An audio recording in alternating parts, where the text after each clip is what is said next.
इस विशेष वीडियो में हम फूल के विवरण के साथ साथ इनफ्लोरेसेंस शब्द के बारे में भी जानेंगे। अब फूल की बात करें तो फूल एक परिवर्तित तना शूट है। तो यदि फूल है तो उसमें शूट एपिकल मेरिस्टेम होगा और वह फ्लोरल मेरिस्टेम में बदल जाएगा और इसी तरह फूल का निर्माण होता है। अब फूल के मामले में वहां इंटरनोड्स होंगे जो लंबाई में नहीं बढ़ते और धुरी एक्सिस संकुचित हो जाती है। तो हम इस बिंदु को इस चित्र की मदद से समझ सकते हैं। आमतौर पर क्या होता है कि यदि यह तना है और वह बिंदु जहां से पत्तियां निकलती हैं, उन बिंदुओं को नोड्स कहा जाता है और इन दो नोड्स के बीच का बिंदु इंटरनोड कहलाता है। अब यदि shoot apical meristem floral meristem में बदल जाएगा, इस स्थिति में ये इंटरनोड्स लंबाई में नहीं बढ़ेंगे। तो हम देख सकते हैं कि इस स्थिति में यदि यह पहला नोड है तो दूसरा नोड ठीक उसके बाद होगा, तीसरा नोड उसके बाद होगा और इसी तरह आगे भी। तो इस स्थिति में इंटरनोड्स लंबाई में नहीं बढ़ेंगे और फूलों की जगह अगर इस स्थिति में पत्तियां होती तो पत्तियों की जगह पर वर्ल्स या पुष्पीय उपांग निकलेंगे। तो हम देख सकते हैं कि अगर इंटरनोड्स लंबाई में नहीं बढ़ते हैं तो सभी वर्ल्स केवल इसी विशेष बिंदु पर निकलेंगे और इसी तरह फूल बनता है, जिसे एक परिवर्तित तना मॉडिफाइड शूट कहा जाता है। फूल एंजियोस्पर्म्स में प्रजनन इकाई रिप्रोडक्टिव यूनिट है। यहाँ कौन कौन से वर्ल्स उपस्थित हैं? 4 प्रकार के। हम इन वर्ल्स को पुष्पीय उपांग फ्लोरल अपेंडेजेस भी कह सकते हैं।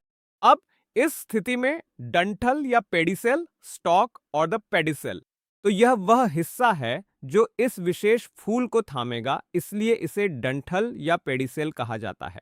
अब जब फूल बनता है तो डंठल या पेडिसेल का सिरा फूलने लगता है और यह फूला हुआ हिस्सा थैलेमस या रिसेप्टेकल कहलाता है। जो 4 वर्ल्स उपस्थित होते हैं वे हैं कैलिक्स, कोरोला, एंड्रोइशियम और गाइनोइशियम। इन 4 वर्ल्स में से कैलिक्स और कोरोला को सहायक अंग एक्सेसरी ऑर्गन्स कहा जाता है, जबकि एंड्रोइशियम और गाइनोइशियम को प्रजनन अंग रिप्रोडक्टिव ऑर्गन्स कहा जाता है। अब कुछ मामलों में ऐसा हो सकता है कि कैलिक्स और कोरोला अलग अलग न हो, तो ये मिश्रित होते हैं और यदि ये अलग अलग ना हो तो इसे पेरियंथ पेरियंथ कहा जाता है और यह लिली जैसे फूलों में पाया जाता है। अब अगला विषय है पुष्पगुच्छ इन्फ्लोरेसेंस। तो पुष्पों की पुष्पधुरी फ्लोरल एक्सिस पर व्यवस्था को पुष्पगुच्छ इन्फ्लोरेसेंस कहा जाता है। यहां ध्यान देने वाली बात यह है कि एक और शब्द है जिसे फिलोटैक्सी फिलोटैक्सी कहा जाता है। फिलोटैक्सी तने या शाखाओं पर पत्तियों की व्यवस्था थी और पुष्पगुच्छ इन्फ्लोरेसेंस पुष्पधुरी पर फूलों की व्यवस्था है। पुष्पगुच्छ इन्फ्लोरेसेंस के 2 मुख्य प्रकार होते हैं। पहला पुष्पगुच्छ रेसिमोसा रेसमोसा इन्फ्लोरेसेंस कहलाता है और दूसरा पुष्पगुच्छ साइमोसा सिमोसा इन्फ्लोरेसेंस कहलाता है।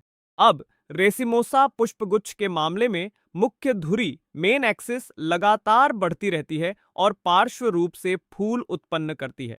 तो हम इसे इस विशेष चित्र द्वारा समझ सकते हैं कि मान लीजिए यह धुरी है। यह धुरी धीरे धीरे ऊपर की ओर बढ़ रही है और जब यह ऊपर की ओर बढ़ती है तब फूल पार्श्व रूप से उत्पन्न होते हैं। तो ये वे फूल हैं जो उत्पन्न हुए हैं।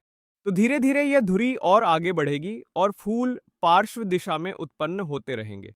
तो इस विशेष उदाहरण में हम अच्छी तरह समझ सकते हैं कि जैसे जैसे धुरी बढ़ती है, नए फूल स्पष्ट रूप से शीर्ष एपेक्स की ओर होंगे और पुराने फूल नीचे की ओर होंगे।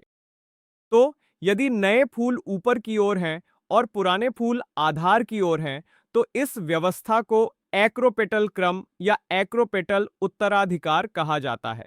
इसीलिए रेसिमोस इन्फ्लोरेसेंस में एक्रोपेटल उत्तराधिकार होता है। यही बात हम इस विशेष चित्र में भी देख सकते हैं। इस चित्र में यह धुरी बढ़ेगी और शीर्ष पर नए फूल होंगे, जबकि पुराने फूल आधार की ओर उपस्थित होंगे। तो यह रेसिमोसा पुष्पक्रम है। दूसरा पुष्पक्रम साइमोसा पुष्पक्रम है। साइमोसा पुष्पक्रम के मामले में मुख्य धुरी एक फूल पर समाप्त हो जाएगी, यानी इसमें सीमित वृद्धि होगी। तो अगर हम इस विशेष मामले को देखें तो मान लीजिए कि यह धुरी है। अब इस विशेष मामले में इस धुरी के छोर पर एक फूल होगा। तो अगर इस धुरी पर फूल है, अब यह धुरी आगे नहीं बढ़ सकती और बाकी फूल जो इसके बाद आएंगे वे निचले हिस्सों पर आएंगे। तो इस मामले में स्पष्ट रूप से सबसे पुराना फूल यह होगा और नए फूल आधार की ओर होंगे। यही बात हम इस विशेष चित्र में देख सकते हैं। मुख्य धुरी के छोर पर फूल विकसित हो गया है, इसलिए यहां वृद्धि समाप्त हो गई है। इस मामले में यह बढ़ता रहा। यहां इसमें वृद्धि सीमित है और नए फूल आधार की ओर उत्पन्न होंगे और इस विशेष क्रम को बेसिपेटल क्रम कहा जाता है और यह सायामोस पुष्प क्रम में पाया जाता है।